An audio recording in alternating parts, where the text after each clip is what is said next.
All right. So good afternoon, everyone. Hope everyone is safe and healthy. So I would like to warmly welcome you all to our Do Big Digital Conclave presented to you by Tata Telebusiness Services in association with Elets Technomedia, focused on the theme modernizing operations with digitization, setting new goals and amid challenges. So Elets Technomedia is an 18-year-old multimedia company which helps you connect with the leaders and spread the word of innovation. So to begin with, we would like to extend our sincere thanks to our valued partner, Tata Telebusiness Services, our esteemed speakers and delegates who have chosen to collaborate with us to be part of this powerful initiative and for graciously supporting this event. So now let me quickly hand over to Dr. Sureshan, who's head of innovation and technology from Mahindra and Mahindra Financial Services Limited, to do the welcome keynote. So over to you, Dr. Sureshan. Yeah, thanks, Mr. Nishant Kuti.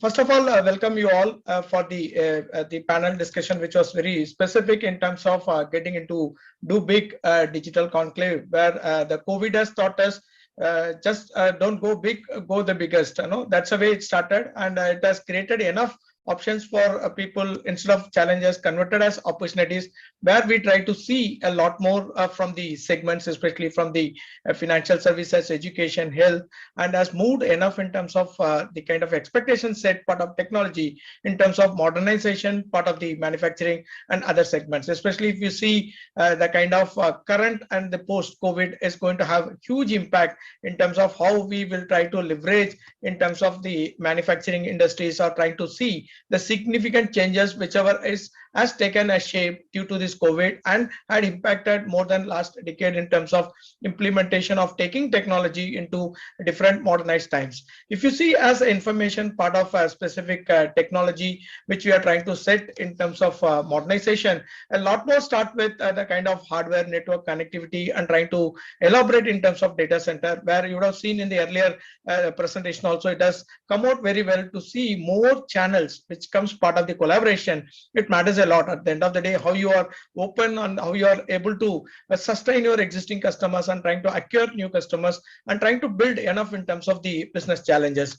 That's where you can see the kind of employment which is getting strengthened and trying to create as many as channels which is more driven by software and trying to use as much as on the smarter business decisions, and the kind of adoption part of the companies as culture which is created as much as deployments have propelled the growth of manufacturing sector. So you can see a very diversified digital transformed and getting that adaptability in terms of reaching the customers and trying to enable to engage with the customers, which has added enough in terms of acceleration to this, where you can see the industry 4.0 adoption has become the global of today's IT leaders, where manufacturing has opened enough information in terms of participating in taking eventually will open the next level of industrial automation and created as much as in terms of the automation, which not only on their internal, even the products and the services which created the solutions in terms of digital transformation has created as much as to have the underlying role of the digitalization to ensure having enough in terms of modernization across the manufacturing sector, and the measures handle into multiple complexities in terms of technology, people, again the process which creates more towards through using this. Now we can see Tata Tele Business Services in association with Elets, which have created a more in specific in creating a volume in terms of having the modernization operations with a digitalization setting back to us with having new goals amid challenges today.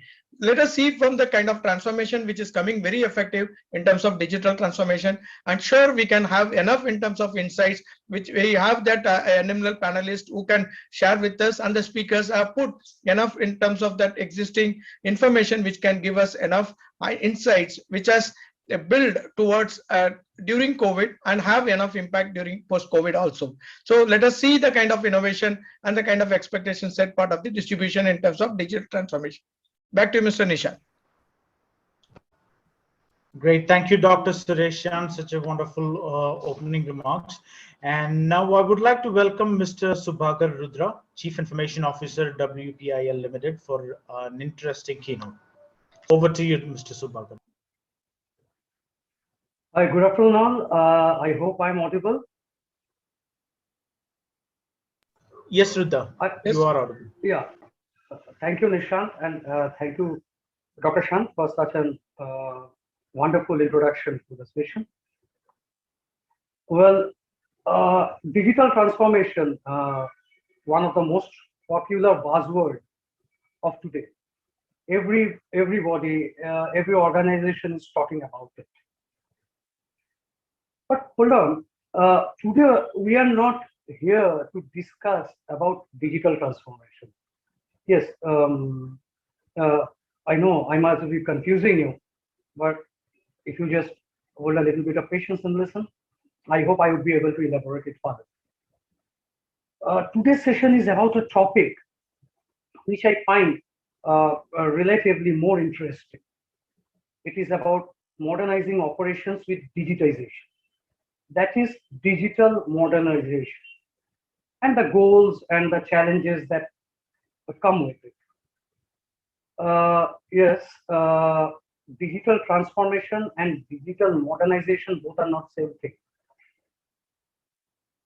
While digital transformation is about bringing change in an entire organization involving people, process, and technology, and being ready or prepared for the future digital progresses.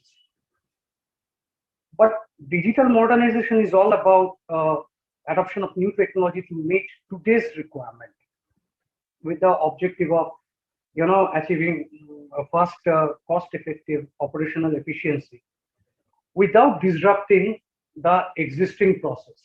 This last part is most important and most interesting. That without disrupting the existing process, which makes it a balancing act. And that makes digital modernization most interesting. Achieving that balancing act. And when we talk about digital modernization in manufacturing, the obvious point is, as Dr. Shan has highlighted it, the obvious point is Industry 4.0, which is also often termed as the fourth industrial revolution.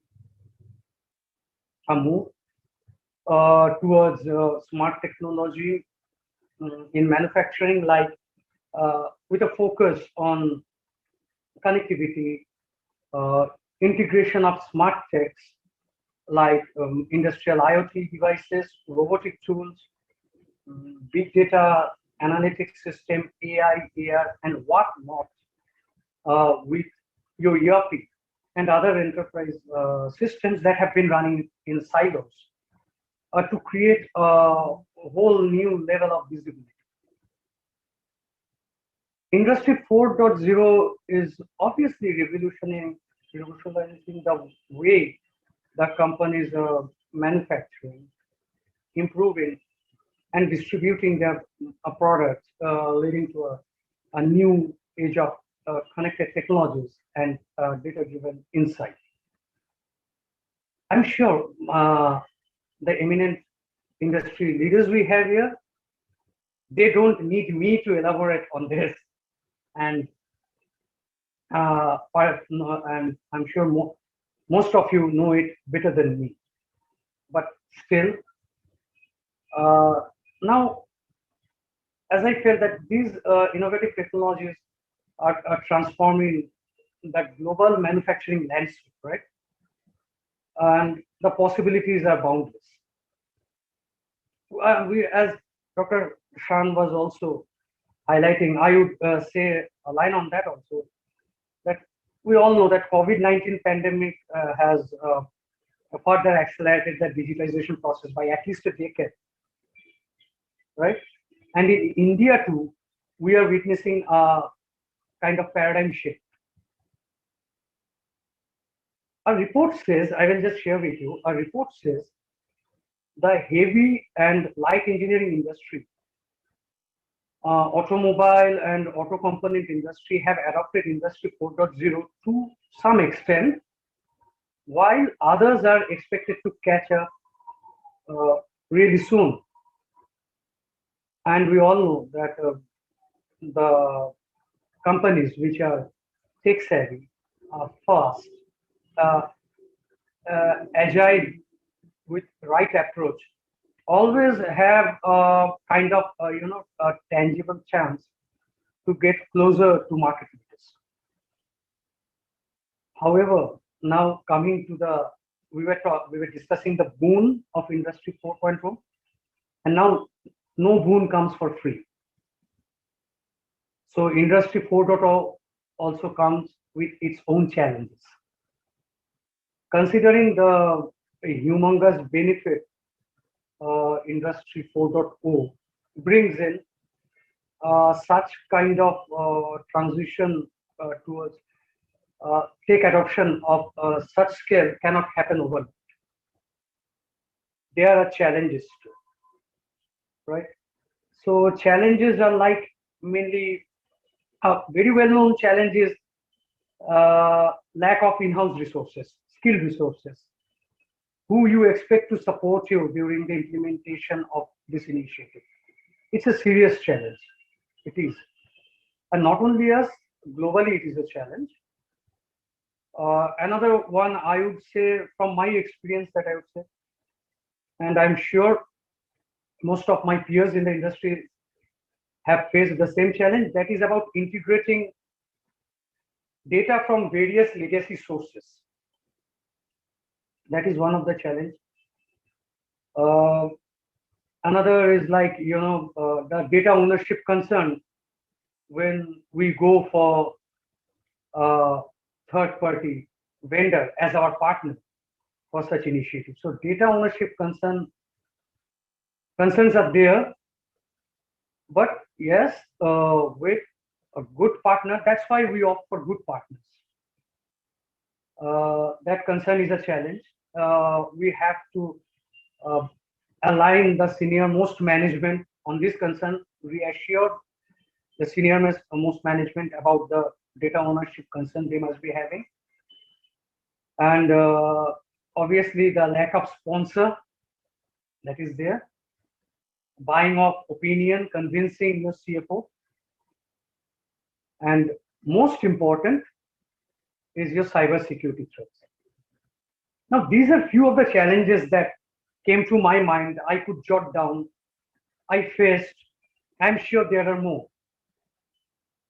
So today with us, we have eminent industry people, industry leaders, who would throw more light on these challenges. I'm sure if they will guide us, they will share their experiences with us, how these challenges are being effectively addressed, how they are addressing those, and simultaneously how new goals are being set. I'm sure it is going to be a very interesting session. I myself looking forward to an engaging session. Thank you. Over to Nishant. Thank you, Dr. Shan. Thank you.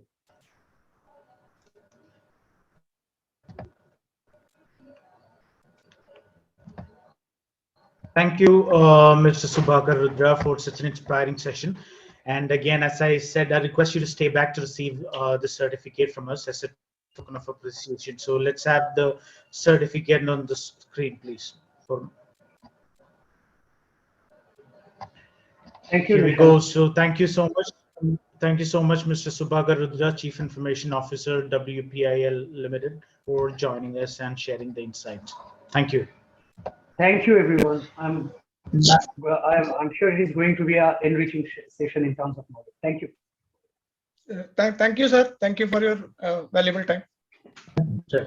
So now, thank you. Now we have an interesting technology session coming up by Mr. Yogesh Dubey, Solution Expert, Tata Telebusiness Services. So would like to welcome Mr. Yogesh Dubey. So over to you, Mr. Yogesh.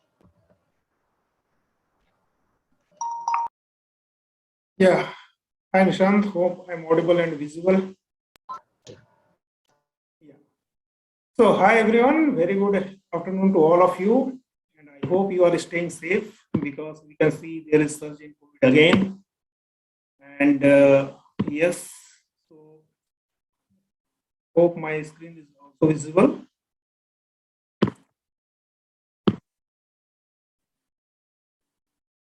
Yeah. Okay. So yes, this is the universal truth. Okay, change is the only constant. And during this pandemic, we have seen that everybody has adopted change. Okay. So this is just a question of our survival. If we will not adopt change, so how we can survive that? So today I will talk about what is happening in the SME front, what is happening in the technology front, and what all the smart solutions we have which can help you to just run your business smoothly during this pandemic or during this challenging time. Okay. So during this pandemic, we have seen that SMEs or maximum organizations, they are planning their business continuity plan. Okay. So yes, they are building their infrastructure, they are adopting technology so that if something goes wrong, so how they can survive, how they can run their business. Okay. Also, we have seen that there are organizations who are preferring to adopt cloud-based technology because it's very simple to adopt and it's very scalable and flexible. So this can also support work from anywhere kind of scenario. So whether you are working from home or working from anywhere, or it's a kind of hybrid model, some people are working from office, some people are working from home, still they can access their resources, their applications, their servers by using such kind of technology. Also, we have seen that now SMEs are most of the organizations, they are bit concerned about their data security, data privacy. And we have seen during this pandemic, there are a lot of cyber attacks are happening. So this kind of changes we have seen during this pandemic time, and I believe each and every organizations are just moving towards to adopt such kind of technology. Now, also during this pandemic, we have seen that the basic challenges as an organizations we are facing like that, how to track our employees, right? So during this work from home, it's very challenging to just track the productivity of employee, whether they are working, not working, or how they are showing their productivity. So this kind of challenges we have seen. Also, collaboration is the big challenge. So how to interact with our client, how to interact with our manager, supervisor, vendor, service provider. And also we have seen that during this work from home or during this work from anywhere kind of scenario, how to access our office infrastructure, how to access our application, how to access our database, our server, our voice infrastructure. So these are the basic challenges we have seen during this pandemic phase. Okay. But obviously, yes, as we mentioned that by adopting technology, yes, these challenges can be addressed. And I believe, and I'm sure that most of the organization has adopted technology and they have addressed these kind of challenges. Okay.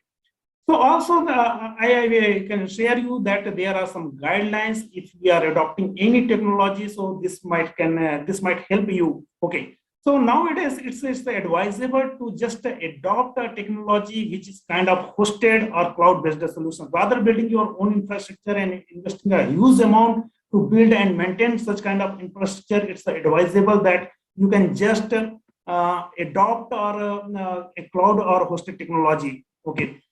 Also, this kind of technology is there are service providers available who are providing that pay as you grow. So whatever you are going to utilize, accordingly you need to pay. So you can just optimize your cost or capex or opex or whatever it is that. Also, this kind of technology help you to just optimize your resources. Okay, so whatever the resources is required to operate, so accordingly you can just provision. So there will be a kind of a web panel or provision wherein you can just select the resources. Okay. And there are service providers who are providing the end-to-end solutions or managed solutions or bundle solutions. So while we are adopting any technology, we should keep in mind that this kind of things we should explore to just survive or to just excel our business. Okay. Also, the last pointer that generally as an organization, we miss this point, that is post-sale service and support. Okay. So while we are adopting any technology, and if the vendor is not providing this end-to-end support, then probably that will be a bottleneck. So this is a very critical, okay, and I can suggest that while adopting any technology, you should ensure that your vendor will provide the proper service support. Okay. Now, as a Tata Tele Business Services, how we can help you? So we are serving enterprise business from last 15 years. And basis on our own experience, basis on our customer feedback, we have designed and developed our good product portfolio. And during this pandemic, yes, we have started some new services, which is just a requirement of the hour. Okay. So we have understood our customer pain point, and what the best solutions or what the best treatment solutions we can offer during this challenging time. We have started this kind of services for you. So in connectivity, we have started SD-WAN, point-to-point cloud connectors, because there are a lot of companies, they are adopting the cloud-based technology, public cloud like AWS, Amazon, Microsoft Azure, Google, IBM, Oracle. So how you can just connect with this from your home or from your office to this cloud service provider by using a secure and private connectivity. So we have started this point-to-point cloud connector. Also, that is we have started this secure connector by using the MPLS platform. Then we have started smart internet, which is just a kind of a bundled services with internet plus security. Then we have started dual last mile internet because to just safeguard your redundancy or BCP plan. In collaboration, we have done tie-up with Zoom, and we are providing their services like Zoom meeting, Zoom webinar. Also, we are providing webcasting services. So let's say if you are planning to just conduct any town hall, so probably this kind of services can help you. In cloud, we have started our cloud telephony platform, and probably this is the best solutions at this point in time, wherein we are seeing from the market there is a huge demand for such kind of services. And also we have started cybersecurity. Okay. So I will just talk about the at a very high level what is this solution. Okay. So SmartFlow is nothing but our cloud-based telephony platform, wherein this platform supports the work from anywhere. So whether your employees are working from home, office, or they are traveling, so they can use this platform to make and receive any calls. Okay. And also, since this is a cloud-based platform, so you need not to build any kind of infrastructure at your premises. Like infrastructure, I mean, there will be no any EPBX required. There will be no any physical connectivity like PRA and SIP required at your premises. And also, this can support good analytics, so that you can just check your employees' productivity, that which employee has made call to whom at what time and what they have done the conversation. All this type of your voice requirement can be fulfilled by this cloud-based platform. And this is a platform wherein we are providing multiple type of services based on your requirement. And even this is a kind of platform wherein a lot of customization we can do based on one's requirement. Okay. So this platform supports IVR services. So let's say if you want to publish one number, wherein you can just configure some welcome message, and there will be a call to be routed to a respective agents or respective employees. So we can build the IVR. There is a click to call. So this click to call can be integrated with your applications or your ERP or CRM. And by using this click to call tab, they can make any incoming call, or they can make any outgoing call. Okay, this platform supports missed call. Even if you are doing any kind of campaign, okay, whether it's a marketing campaign or any other campaign, so this platform supports outbound dialer. Okay, wherein we can just upload the database, upload our messages, and this platform can just send a broadcast message to all the database. Okay. Also, I will share this very interesting use cases. So this is from one of the manufacturing company based out of Pune, and this company is providing modular kitchen services to the residential and commercial segments. Okay, so this is very small company, I can say it's a micro SME, and we have given this services solutions SmartFlow. And while interacting with this customer, I just understand why you are looking for this kind of solution, just for my curiosity. Okay. So this customer has told me that with a very genuine reason. So they are looking for a work from home solutions, wherein they can just save some cost for their organizations, and even they can their employee can just run their business. So I asked what kind of cost saving you are looking for this kind of with this kind of solutions. So they have given me logic that we have done the thorough analysis that while our employees working in office and while our employees working from home, so they have there is a huge cost difference. Okay, And so keeping in mind, we are just continuing this work from home, and for work from home we need this kind of solutions wherein we can run our business. So this kind of solutions are available, and probably you can also explore this kind of solution. Smart internet. So I have mentioned that this is not a pure internet, rather we are building some security feature, and we are providing this end-to-end managed services. So here we are providing internet lease line along with the DNS security, which can protect from cyber attacks or any kind of virus or malware or adware or phishing attacks. Okay, and also here we are providing a web panel, and through this web panel you can just configure your policies. You can filter some contents, or you can just filter some websites. So this type of things you can do by your own. Okay. Now security, so there are a lot of cyber attacks are happening, so probably everybody is aware. So there are common channels wherein the cyber attacks are happening, like while you are browsing in internet or any website, or through emails, or through internets, or work from home kind of scenario. These are the common channels wherein this cyber attacks can attack you. Okay. And nowadays a lot of attacks are happening. Okay, and even small organizations as well as the big organizations, everybody is impacted by this cyber attacks. Okay, so what are the components which is generally attacked? Okay, so obviously your network is attacked, your server, your application is being attacked, and also your endpoints, whether it's a mobile, laptop, or your tablets that are being attacked. Okay.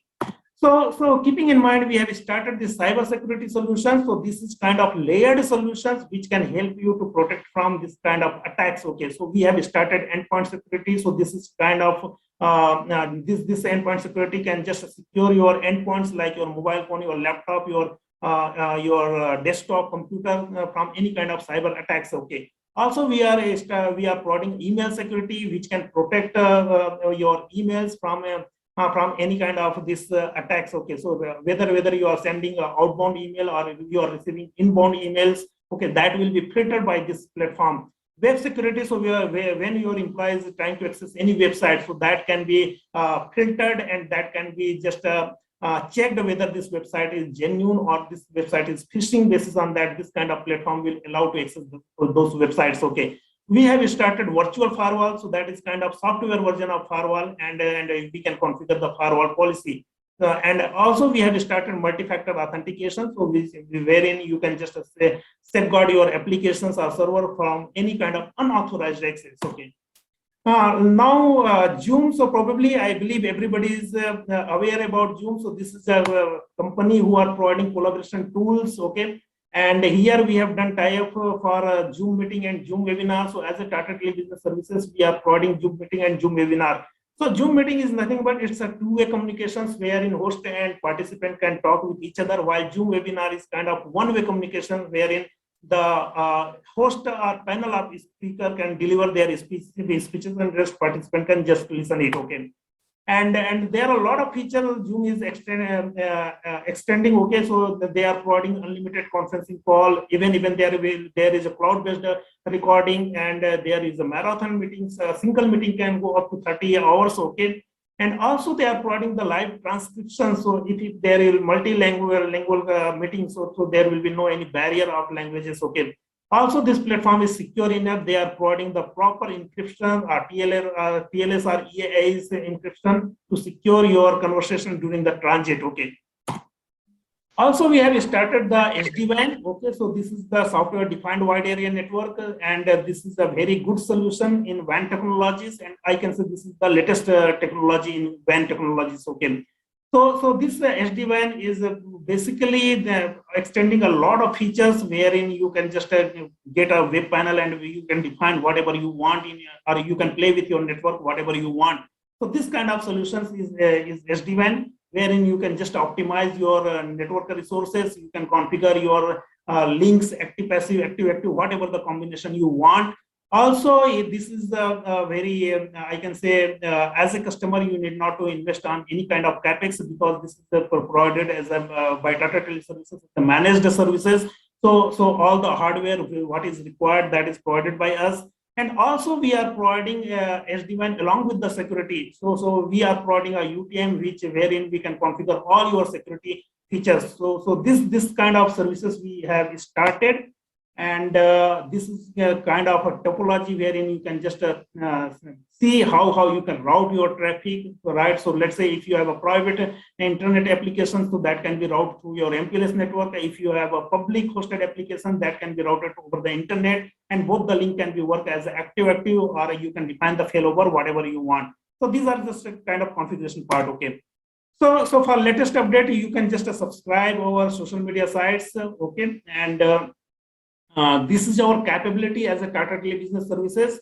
So we are supporting more than 40,000 SME customers across India.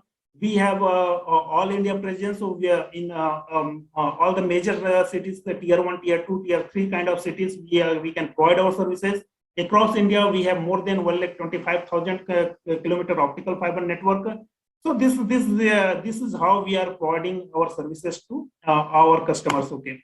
And this is our complete product portfolio. So as a telecom service provider or as a technology partner, yes, connectivity is our core business, wherein we are providing voice connectivity as well as the data connectivity. But apart from this basic connectivity, we have multiple solutions. Like I mentioned, we are into security, we are into collaboration, we have cloud server, we have software services. If you are doing marketing activities, so we can provide a very good marketing solutions wherein you can send a bulk SMS or IVR or bulk call broadcasting. And also we are into IoT, wherein we can provide the tracking mechanism or LBS, location-based services. So this is my last slide. So thank you very much for listening me. So that's it from my side. Over to you, Nishan.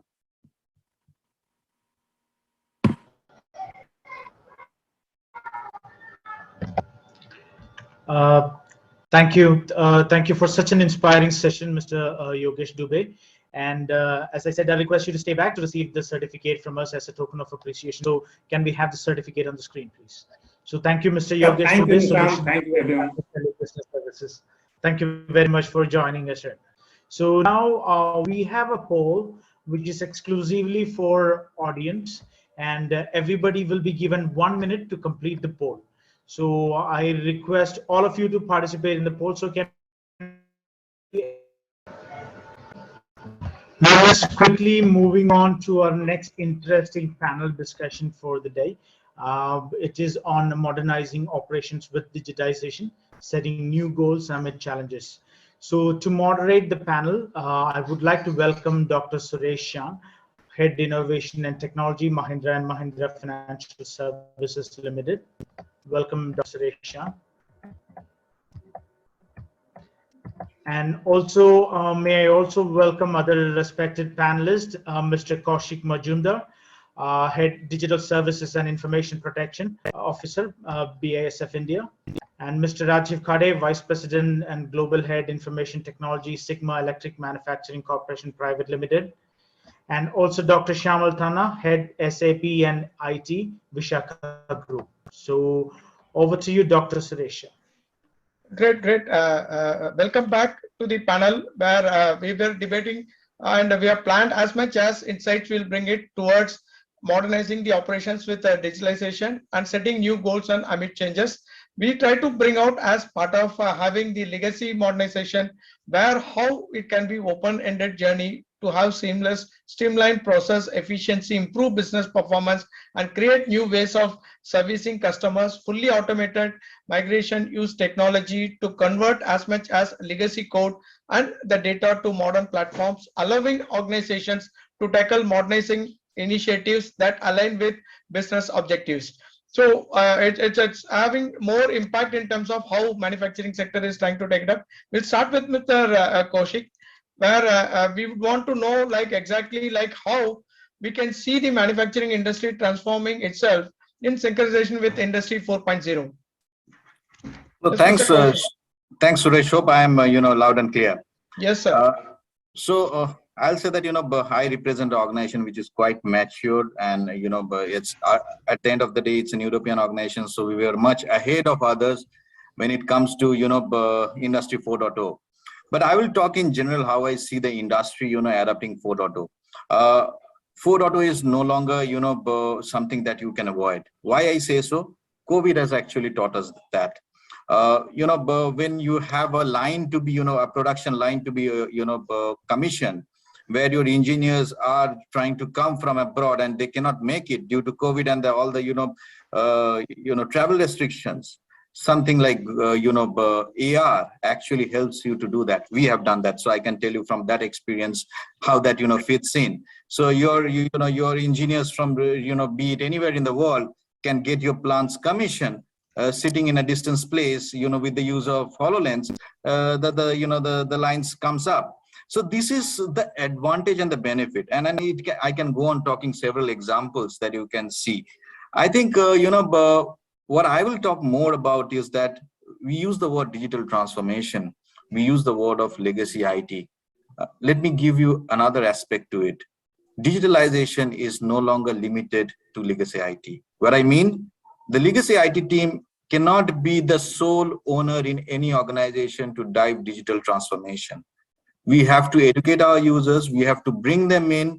We are doing that quite efficiently at our organizations, where we are calling it, digital citizenship development, where a simple example, you use the Microsoft platform in terms of Microsoft Teams or anything that you do, or Office 365, you have the RPAs of this world, you have the Power Automates of this world, and many of these you can actually, teach your end users, be the supply chain guys that are there who can, do, or any of the, service provide, the service facing organizations or the service units who can quickly do some scripts to help them, have done something, and that gives them a straight away benefit. A report may be sending to the n number of sales heads every day morning. This can all be, taken care by the bots. I will also give you another prospect that, many a times digital adoption is perceived that it takes away job, but that's a complete wrong notion at the end of the day. It's there to help people, to help them to use their productive time more efficiently and give away the non-productive stuff to somebody else to take care of. So that's how what's going on I see in the industry. And as I say, I will still give you this aspect that you cannot, avoid Industry 4.0 and the different aspects that you need to modernize your production line. And it's not only production line, the entire organization. Creating a digital culture is to start with, and then it goes on. Thank you. Great insights, Mr. Kaushik. You started with the kind of matured organization and trying to have enough impacts which will create even legacy IT is not entertained. Try to convert ourselves, get into the digital citizenship. That's where it's prominently trying to take us. And again, automation doesn't mean like it's just a big process. Let it be even executives getting the reports on time where they can be on field and trying to take it up. And again, you made one more point, which is the people fear is what, like digital doesn't remove people, it enables you to get more and have more information on your fingertips to execute on that. So it's more of a guidance and help, not a hindrance where you might lose jobs. It's again more, and again you emphasize like Industry 4.0 is something as a not just a goal or a destiny. It's like a culture which digital tries to take us towards that. It's a great insights. Now I'll move to Mr. Raju Kare, where we would want to again ask you, sir, like how is the manufacturing industry transforming itself in synchronization with Industry 4.0? Good afternoon, everyone. I hope I'm audible. Yes, sir. Go ahead. Yeah, thank you. Quite relevant session in today's context, and appreciate the opening remarks by two of our senior members, and also appreciate the views of the panelists. This topic is quite relevant, as I said, because we all have witnessed unprecedented times, and the business has been trying to come back to the normalcy in the shortest possible time. And I would like to quote here one of the statements made by a very well-known industrialist and economist, that the amount of digitalization that has gone into the industry for last 10 plus years is somewhat less as compared to what digitalization has gone just in 1 year. So the amount of digitalization is tremendous. And why industries are going in for digitalization day by day is to add value to the business and to achieve the manufacturing process excellence, which is quite well connected with the today's topic, modernizing operations with digitalization. Industry 4.0, digitalization, robotic process automation, all these things are not the buzzwords of the industry. Those are not at all the buzzwords, according to me. Those are the needs of the hour, I can say that. Very much required by the industry to adapt to various technologies and thereby add value to the business. In my view, the manufacturing industry is going in for more and more such kind of initiatives. Someone quoted the example of HoloLens also. So those such kind of technologies are being used by industries every now and then nowadays to adapt to the latest technologies. I can say that.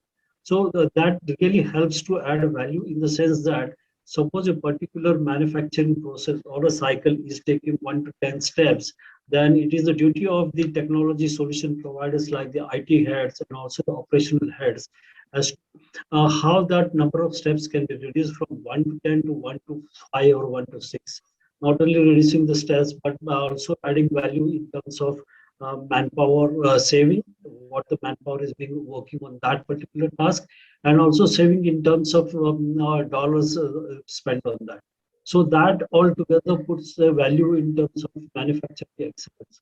So that is what the various industries are looking forward right now as to how manufacturing process can be accelerated further and further, thereby adding value to the business. So Industry 4.0 and all these concepts, according to me, are the necessity of the hour and not at all the buzzwords. So those are helping industries to achieve manufacturing excellence. In my industry where I'm working right now, earlier the start of the pandemic, we were afraid as to whether we can add 10, 15 digitalization projects or not. And we were given a task of adding 100 projects. But that was a very, very tough challenge, according to me. We thought that, sorry, how is that we are going to achieve 100 projects? But when we did a kind of homework about the entire manufacturing process, what are the steps involved in that? I literally went on the shop floor and studied the manufacturing process, came back to the operations and said that, do you want to automate? Do you want to digitalize the process? Do you want to use of latest technologies? I was given a pushback saying that, no, this is not possible. We don't want, we are very happy with what we are doing. So therein where the famous quote came to my mind, everybody tries to resist change. They want to go by their custom way of working.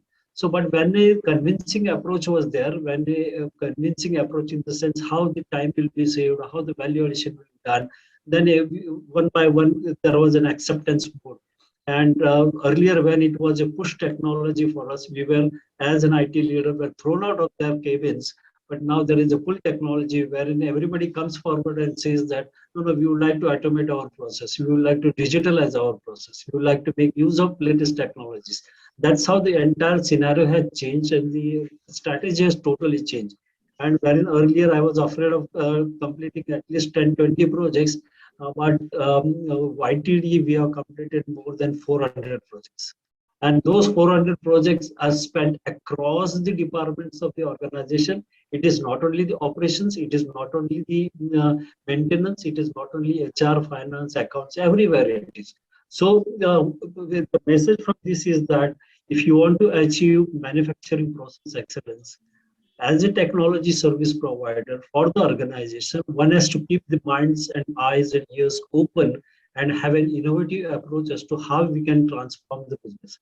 So, Mr. Shant, according to me, the Industry 4.0 and all these things are necessity of the hour by which the value addition and the manufacturing process excellence can be achieved. So, these are in short my views about the point that you raised. Over to you. Great insight, sir. Again, you have given the Industry 4.0 with more coordination in terms of business, and again the digitalization. You said like it's more to do with tremendous in terms of that expectation set part of the business, and over a period of time, it's not a buzzword; it's need of the hour. And again, we should not think about it something else like a jargon or some technology. It's going to head open and reduce the kind of steps. Again, you mentioned very clearly to say even if it is 10 steps, let us have to have reduced to less than 5 or 6. So that's where the automation can see more impact, especially from the manufacturing. And again, you have brought one more element to that to say it's not just a technology, or it's like something which is available. You made like it should be connected to money, again time, efforts, like how it can reduce, so that like we can see more into that. And again, even with the pushback, the kind of resistance, people didn't change, but it started with 20 projects. Today we are able to see 400 projects. Again, you have put in all the areas where they are trying to see that. It's a great insights. Again, I'll come back to you, like any pain points in the second time, where how your organization has taken it. In the meanwhile, I'll talk to Dr. Mr. Tana also to see what is his views about Industry 4.0. Dr. Shyam, like you heard from the people, like how they are put, especially from the prospects in terms of business and customer. And again, surely I have a strong relationship in terms of getting into the research of information is not so easy, trying to build part of it. So your take on Industry 4.0, how people are prepared, and how you see from a SAP and the kind of expectations set in your Visakha group. Yep. So thank you so much. Thanks for having me here. Are you able to hear me? Yeah, a little bit louder, please, sir. Okay. All right. Okay. How about now? Yeah, sir. Good. All right. So no, thank you so much. And I totally agree with the inputs what we received from Mr. Rajiv and Mr. Kaushik regarding this, critical and a very tough time, almost a 1.5 year. And during that time only, we commission our couple of plants. So I could certainly recollect, while we had to use a lot of various innovative emerging technologies during this commissioning, and obviously the engineers would not be in a position to go on site, and it was really, but at that time, of course, the IT has really played a role, and we could successfully achieve the goal. So yes, the manufacturing, if we really put a focus on, even commissioning, or even few say running plants where obviously supervisors or engineers, it was very difficult for them to really reach and go to the machine. And at that time, how to deal with, how to fetch the data, over a dashboard, helped a lot. And where we would be in a position to get even a machine data using these IoT implementations. But very rightly mentioned, we did not consider this as an IT project. It is supposed to be the overall integration and the teamwork, because business needs to be involved. So what happened, during our automation, we had to involve the production team, including the operators and supervisors, to make them really understand that which are the number of different parameters which needs to be taken into considerations. Once those data, because see, we were having some of the old machines where the projects and plants were going on for last couple of decades, and few new machines were also there having a smart technologies. So we had to upgrade, we had to go for a firmware upgradations. Yeah, so we had to go for a upgradations. So firmware upgradations, we have to see whether my TCP/IP protocol is in a position to communicate the data, because those OPCU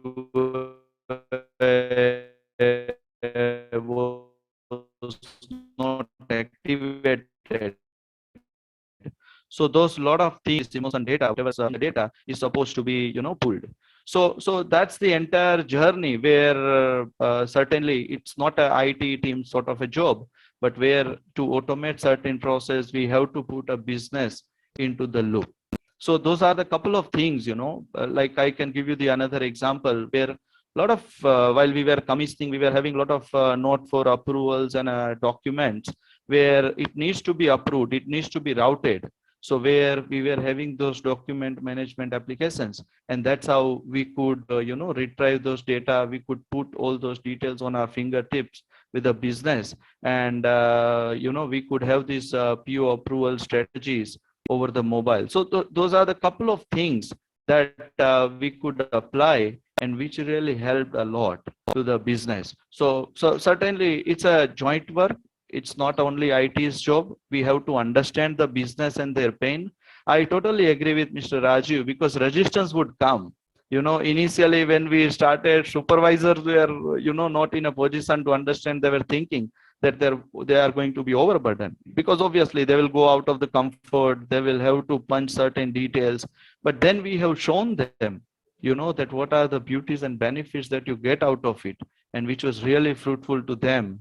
So that's why, those things had happened. So yes, automation is a need of the day, and where the collaborative approach is certainly required to be applied to get the benefit out of this operational excellence through automations and manufacturing intelligence. Great, Mr. Dr. Shyamal Tana, where you have brought in again, it's not focused more of an IT project, it's more to do with business. And again, it has created enormous, not just as manufacturing, maximum divisions has participated and beneficiaries come out, and people do even felt like not during COVID and post-COVID, they will still realize a lot more can be done using this automation. Thanks for your insight. Then now we'll move to Mr. Kaushik on the second question, where to see what major challenges are you facing in ensuring continuity, and how is technology helping you to reconnect with your customers? So I think it's the readiness that comes into the picture, and I use a term called fix the basics first. So you have to be on top on the basics. When I say basics, it's basically the infrastructure to be first in place to support the digitalization that you want to go ahead with. And with the changes that are happening so fast, it has to be something that you do cannot you just cannot say that, okay, I've done something, I've upgraded few things, I've done something new, and I forget it for another 1 year or 2 years. Those days are gone, my dear friends. So you have to go and look back. Things are changing, the requirements are changing, and so is the need in terms of the basics are also changing. When you talk of how we are addressing this in terms of connecting with the customers, it is completely depend upon every business units has a different business model to follow, and every organization does that. So we call it a fit for purpose. So you need to be, and I also align with the agree with the other panelists who was talking about there has to be a sense of time and cost to any solution that you provide. And here it is very important that you do not need to ride on a Rolls Royce where your needs can be fulfilled by a normal Maruti 800. You need to be very much careful in what you choose, because that is something that you will be riding upon. So that was very important. And customers is something that has become also very much onboarded with the pandemic. I will again refer it, because everything is now depends upon how are you placed in terms of dealing with your customers online. So people who are not doing business online, they either have migrated into some platform or had some solution in place to continue with their business. So you do not have a choice in the current situation, and that's how I see this evolving, and going forward this is going to stay. The good part is that we were trying to convince people as a CIO or the technology leads. Now as also Rajiv was speaking about, they are coming forward and say, hey, I need it, rather than we going and trying to convince them on day-to-day basis.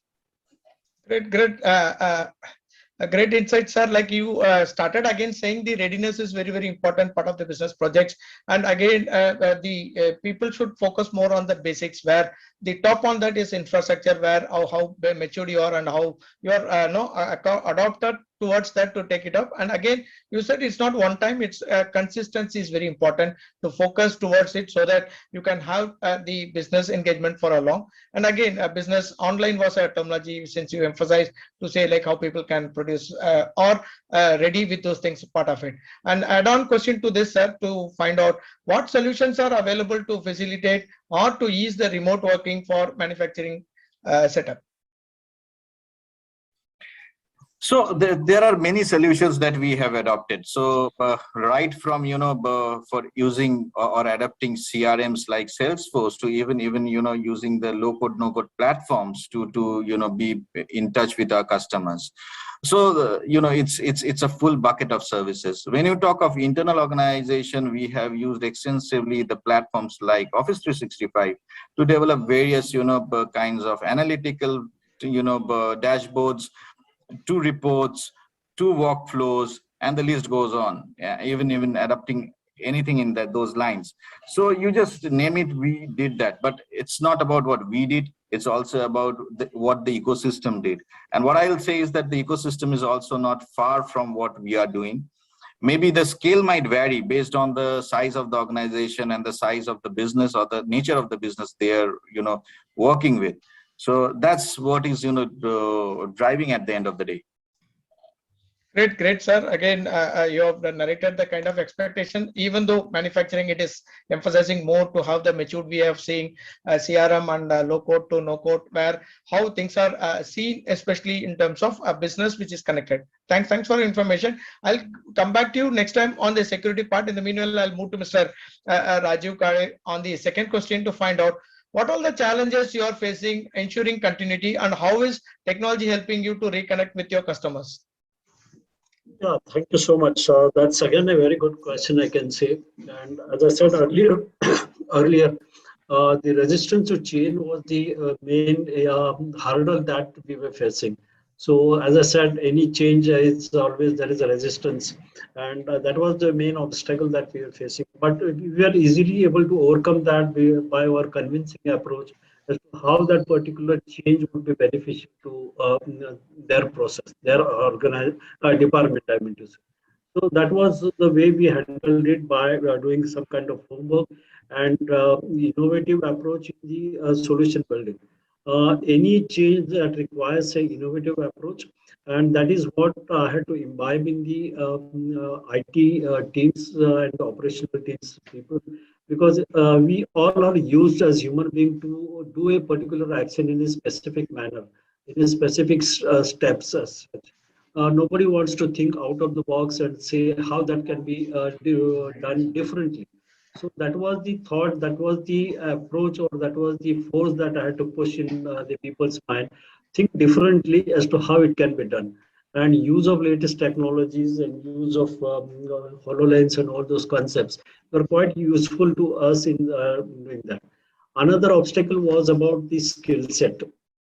In any organization, there will not be the skill set readily available for performing a particular action as per the new technology. So one has to learn through those new skill set and equip himself as to how that particular task can be performed.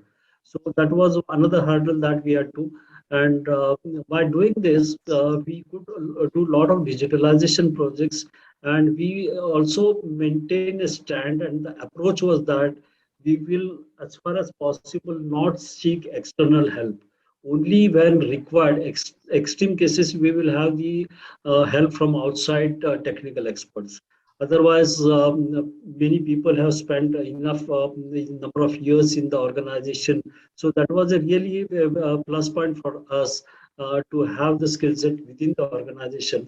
But really, a technology service solution provider has to stretch his limits, stretch his innovative mind, think out of the box, and that is how one can do their activities. So these were the limiting factors, pain points that we were facing. But by the use of all this innovative and thinking capability, we were able to overcome all these obstacles. And that is how we were able to add value to internal customers. Any customer within the organization, I'm always treating as my internal customer. So one should be able to satisfy the internal customer first, then and then only he will be able to convince the outside customer. So that is how we were able to satisfy the internal customers and maintain the continuity of supplying goods and services on a regular basis to our customers, although it was a pandemic and the lockdown situation. That was very important because maintaining the service in pandemic situation was very important to all of us that we have all witnessed. So all these points played together, and most important, I can say that it was a teamwork within the IT department and also within the organization, which helped us a lot to maintain the continuity of services in a more efficient manner. Over to you, Suresh. Yeah. Great, sir. Again, typical traditional manufacturing units where how people handled with the technology, again, taking it out with the individual levels, steps, like the way it is seen. And again, you mentioned very clear cut to find out the skill sets. Again, it's not so easy to handle with the skill sets which trying to do it.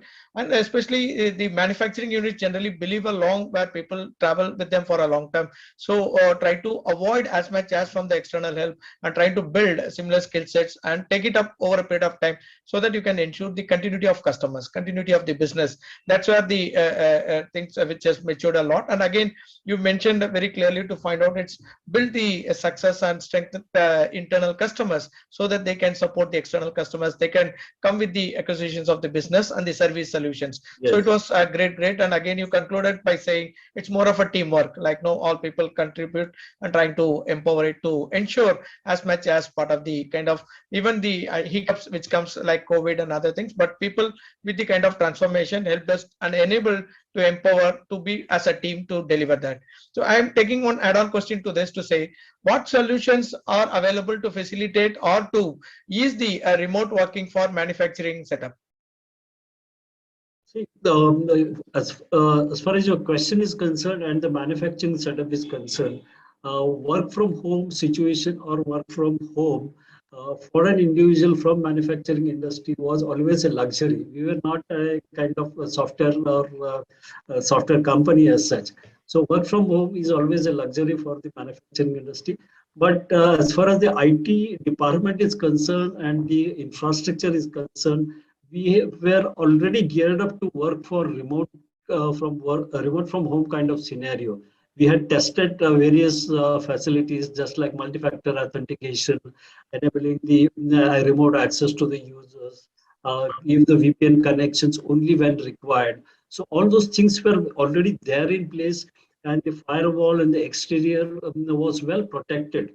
And we used to conduct various trial runs also for that, so that nothing gets escaped. So before the pandemic start, we had just conducted this kind of trials, and all our systems and applications were secured. So that is how we could, on demand, give the remote access to the internal users, but that too with limited controls and limited segregation of duties kind of thing, SOD that we were doing. So it was not a painful decision for us, or it was not a major or mammoth task for us, because we were already geared up to do this kind of activities. So it was a smooth going for us to switch over to the work from home kind of scenario.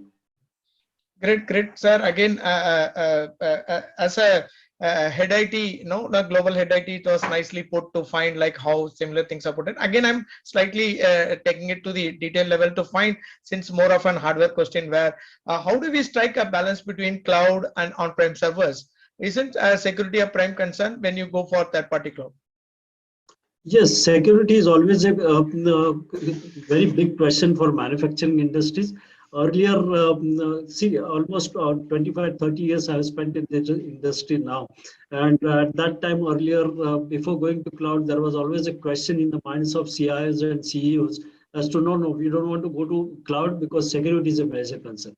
Why we should go to cloud? Now the technology and everything has so changed, the technology has vast changed, that the same question is put in different terms. Why to go to cloud? The question is now why not to go to cloud? So that is the question in the minds of CEOs and CIOs, because security is kind of inbuilt over the cloud, and there are a lot of security features that are readily available. And it all depends as to the CIOs as to how they decide which particular application to be shifted to cloud and which particular application not to be shifted to cloud. The highly accessible, highly available critical applications need to be made available on the cloud, whereas the legacy applications which are not frequently accessed, which are limited, which the data is not that much access, can remain on the premises. So it is the purview of the CIO, and having convinced his bosses like CEO and CFOs as to what applications to be moved to cloud and which applications to not to be moved to cloud. So that is a permutation and combination that a CIO as a technology provider has to work upon and get a buy-in from the senior management. Security always will remain the concern, But now the security precautions are well taken, and it is not difficult to give a secured access of an application to your internal user. Only thing depends is that you have to plan it very meticulously. You have to decide which particular application to be moved to cloud. And in the process of moving to cloud, you need to have a thorough technical implementation partner. Only those partners who can do your who can understand your business and who can implement that particular transformation in a very meticulous way, in a very flawless manner. So just to answer your question in a short manner, security is not a question or a concern nowadays before moving to cloud. It is all there, well built in. Only thing is that the security responsibility is always passed on from one person to another. Within the organization, people will feel that security is the responsibility of the solution provider.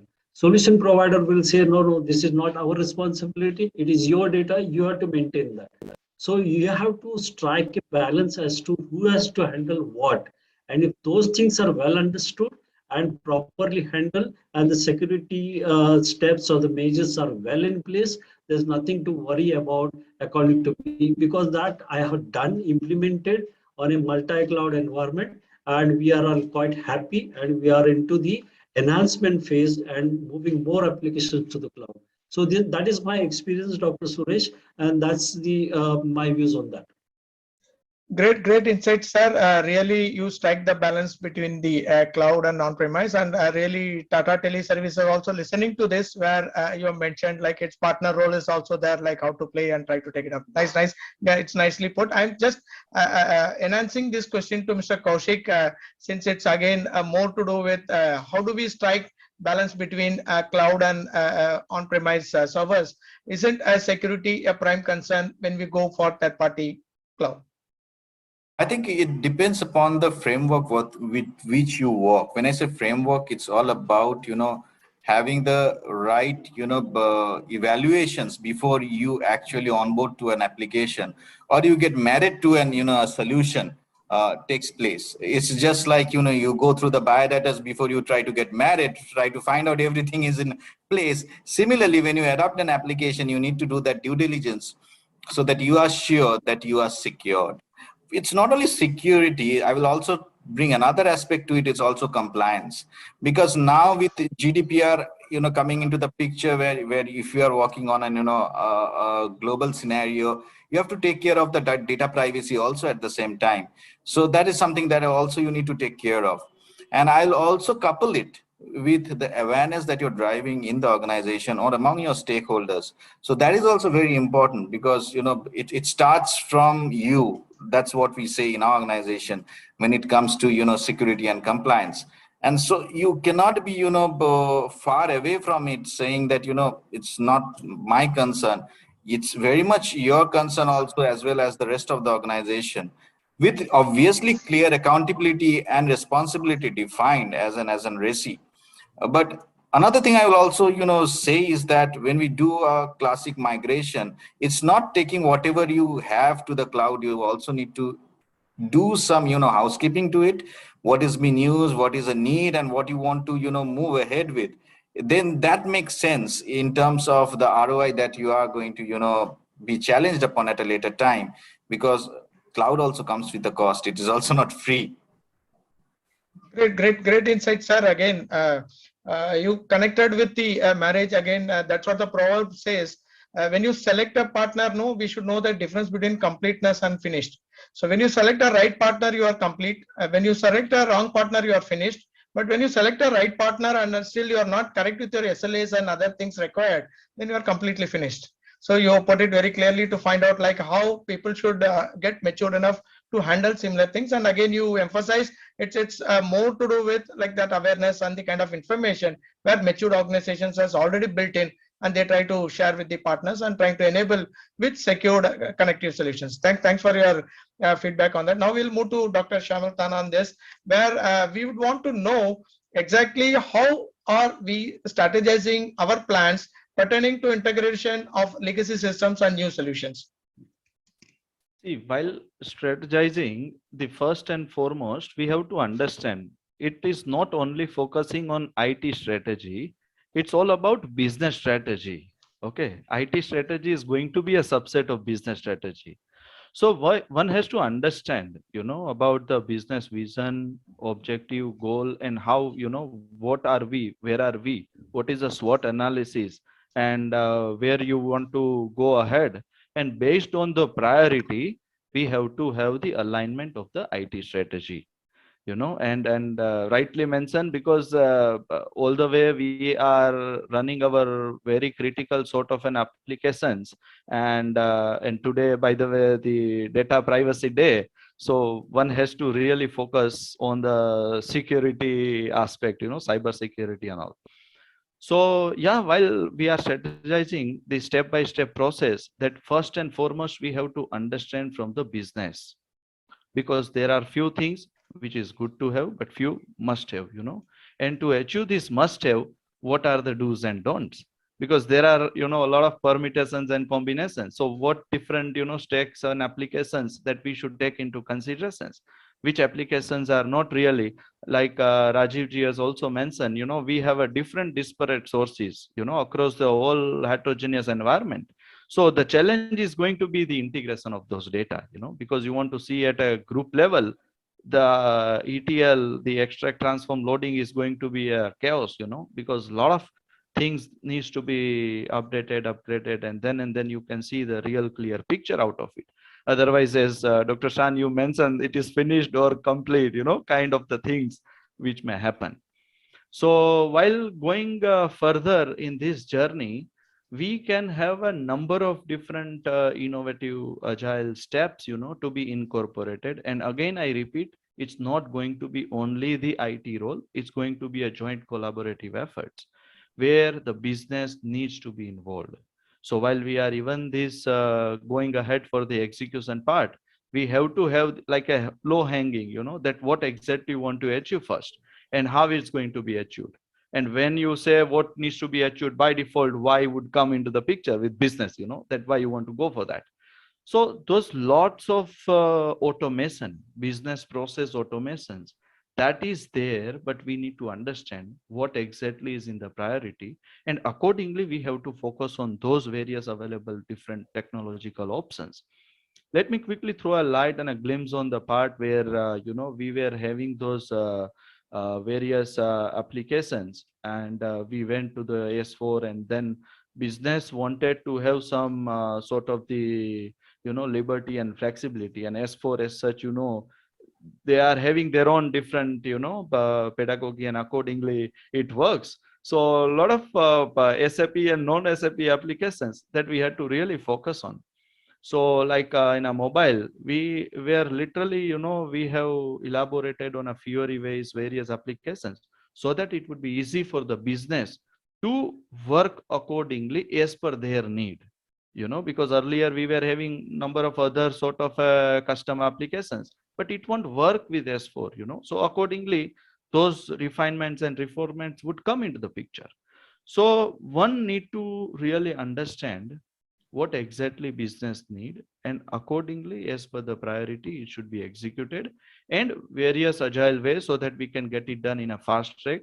We can put into the consideration whole lot of various available probable options, and we can't obviously bypass one of the very important factor, that is investment. That why should we go for a change? Where is the ROI? Because some solutions are very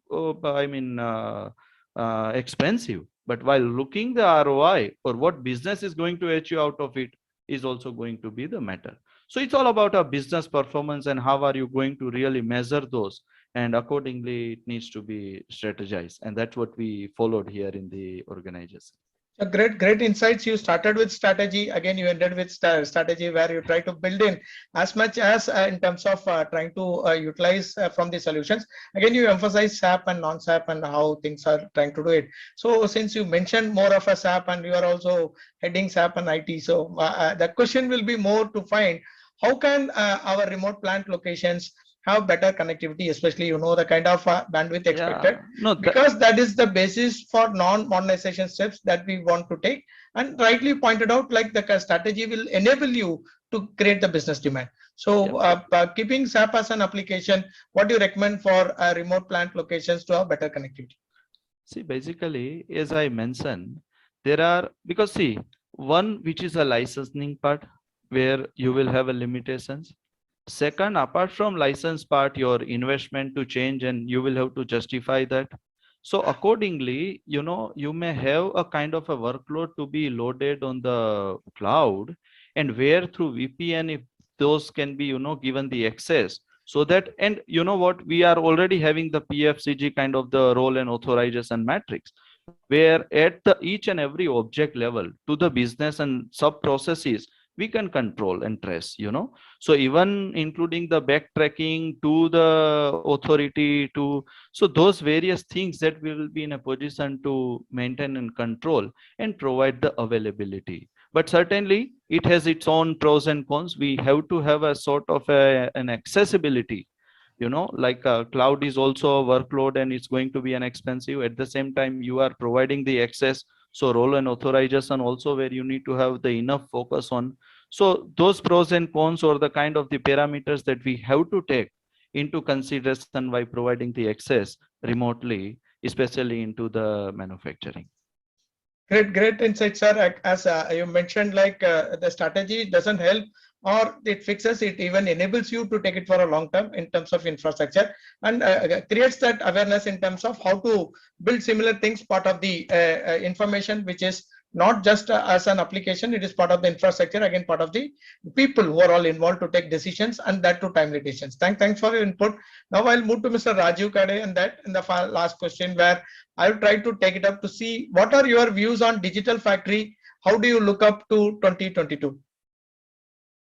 Yeah, since we are already into the automation digitalization phase, a lot of things have gone into the manufacturing industry with respect to this technological aspects. So digital factory, according to me, is going to be the requirement of the future, because that helps the operations people us to understand how the shop floor totally can be realigned, or if it is a greenfield project, how the shop floor should be arranged. So digital factory is going to be the requirement of the day as we go ahead. And that is going to be the technology that many organizations are going to use it. Currently itself, the brownfield projects, many organizations are adopting to digital factory, so that it gives a better visibility to them as to how their shop floor can be arranged, how their shop floor can be optimized, and where the resources can be aligned in a more efficient way, so that there is a less material movement, there is less man movement, and also the optimization of energy can be achieved. So according to me, since we are running out of time, I will quickly answer that. Digital factory is going to be the need of the hour as we go ahead, and that is the technology that many manufacturing organizations are going to implement as far as the Industry 4.0 and also automation related projects are concerned. So that is going to stay for a long time, according to me. Great insight, sir. As you mentioned, like it's going to stay for a longer time. Strongly, we believe that, and try to promote how it can try to get us connected and trying to transform as much as business and customer acquisitions for a longer while. We'll move to Mr. Kaushik now on the same question to find out what are your views on digital factory and how your organization and you are now looking forward towards 2022. So basically, the journey continues. Let me put it in this way. When you talk of digitalization, it's always a continuous change, and change is the new constant in the new world. So digitalization projects in the space of manufacturing takes more, speed. Let me tell you this. As an outcome of the pandemic that we have experienced, who have been the greatest digital transformer in today's world, and I think this is going to continue. We are going to do many new things for our manufacturing setup, and I see this as also as an opportunity for us as technology leaders to provide that value proposition to the business where, we are able to serve not only our internal customers, but also the end customer at the end of the day.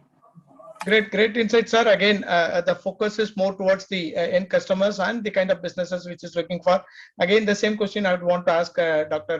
Shamartana on that, to find out how is your plans towards the digital factory, and yourself and your organization looking forward to take it up, how you are ready and trying to face 2022. See, as it's rightly mentioned, it's ongoing journey in the digital initiative. Few things we achieved, but few which is yet to come, and where all the, a lot of priorities and other parameters would come into the picture. But as you understand the critical need, like in any manufacturing, it's a downtime.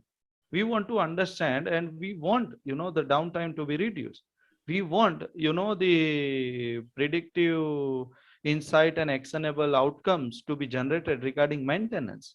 We want, that how, because a lot of operational assets and operational technologies are there. So how we can have the integrations, of course, phase wise, but OT and IT, so accordingly, we can really have a kind of the smart factories, and one by one, based on the requirement, based on the priority, based on the investment, based on really a lot of other parameters, that we can, automate those business processes, and we can come up with smart factories. So it's all about where the number of different parameters would come into the picture, and especially like a quality, or say scrapped or wastage. So those are really a kind of a very critical concerns, say production cost, product costing. So where system is really having, and they are calculating based on the inserted data, but what exactly happening in the shop floor is also a matter.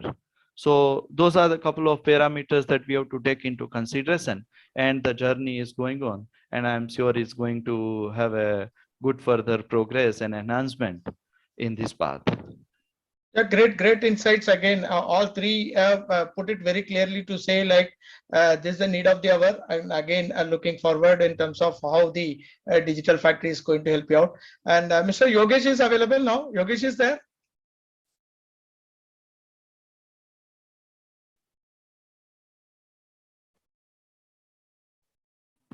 Yeah, Dr. Sean. Yeah. There.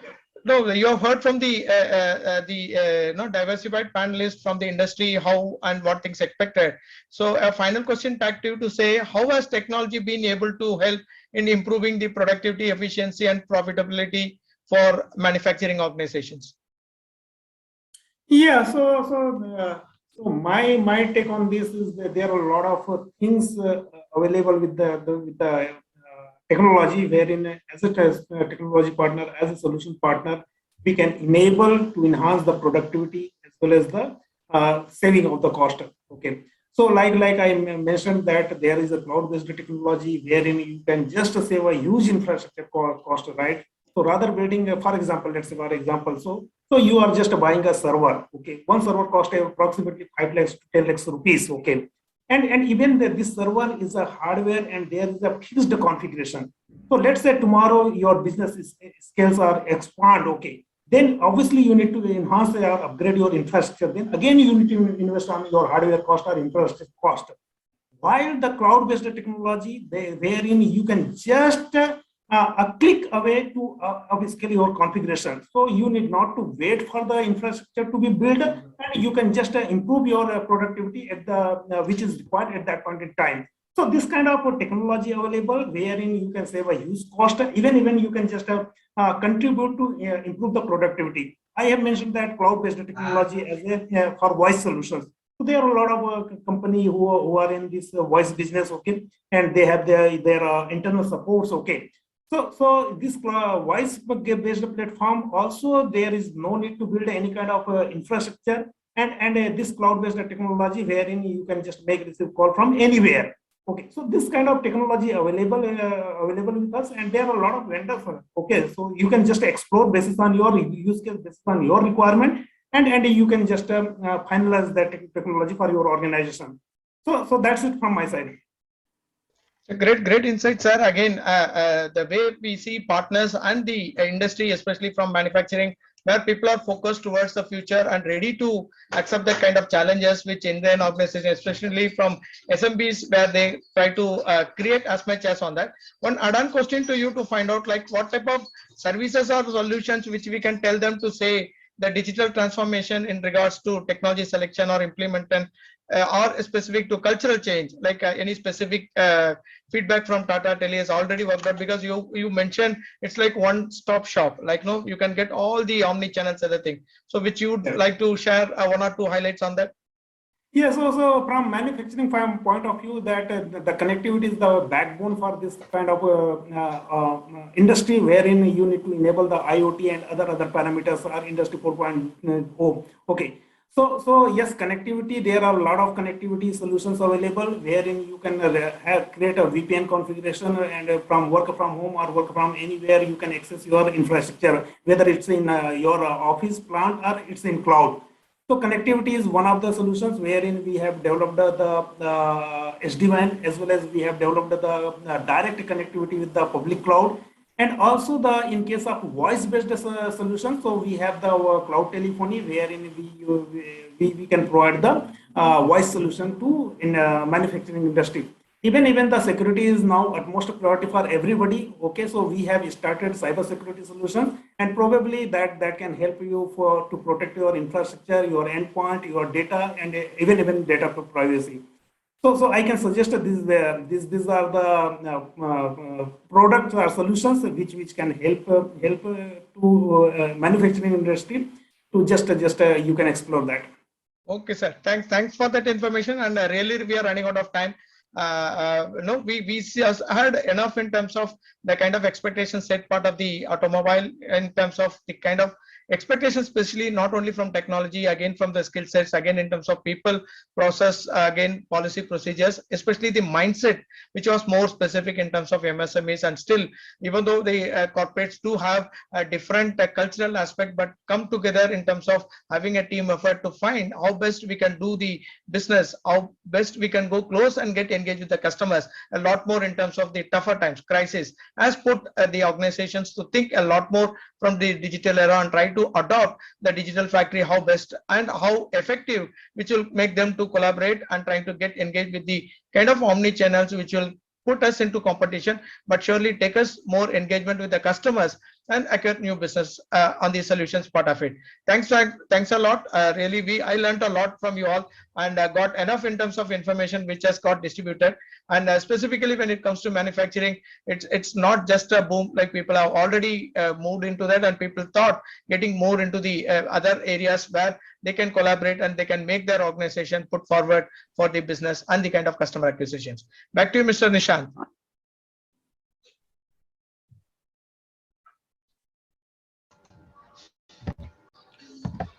Thank you, gentlemen, for such an insightful discussion. There was some great knowledge on factors driving towards Industry 4.0, and what is it that holding back the companies from technology adoption, and also what is it that data privacy concerns and cyber threats and cloud adoption as well.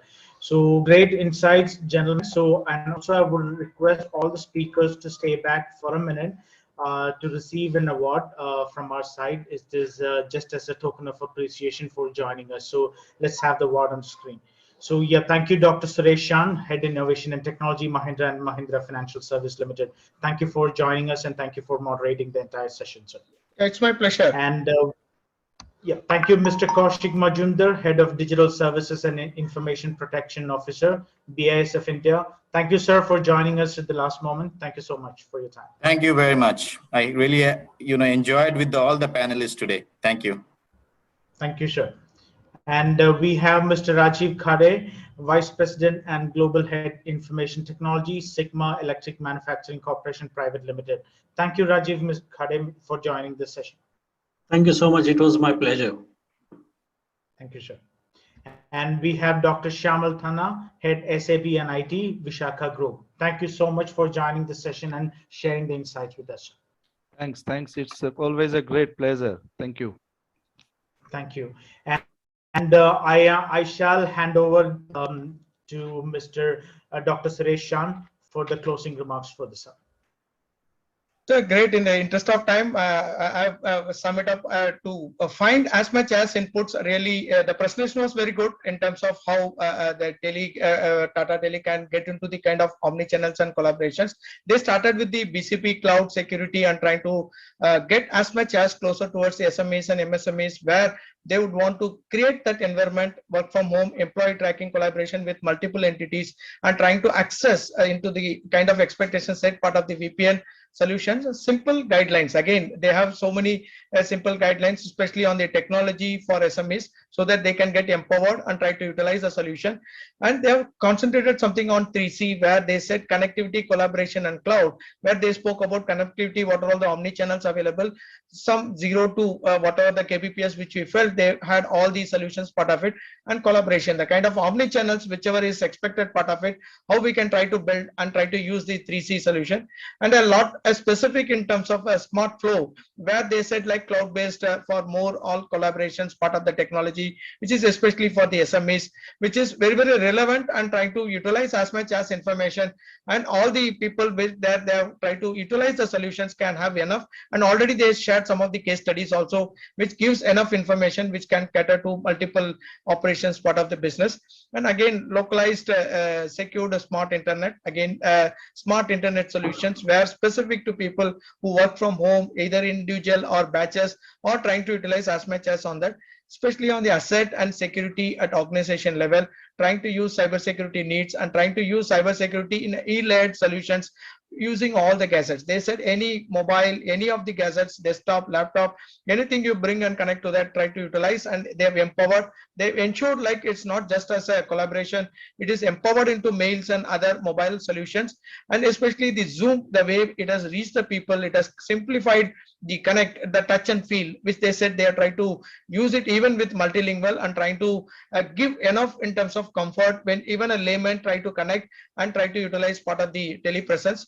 And a lot more in terms of multilingual and SD-WAN, IFX, like where they try to create using multiple cloud options, which is available based on your affordability and the availability of technology solutions. Especially they got into the smart VPN, where that's where if you see today multiple organizations trying to utilize people working from home and trying to utilize all omni channels, how to try to build similar thing, which they said we don't have something else, multiple products, we have one-stop shop where you just knock in here, you'll get all the solutions which will build enough in terms of the collaboration. And they said like you give that solution, you give that expectation to us, we will match your expectations, we will be participating in all your solutions and empowering you for the next generation, ensuring that it supports all the kind of technology whatever its maximum which can occur with and which can help to communicate and compute. So it's a lot more to hear, and surely a lot more to collaborate, and a lot more to take it up. And again, you have seen enough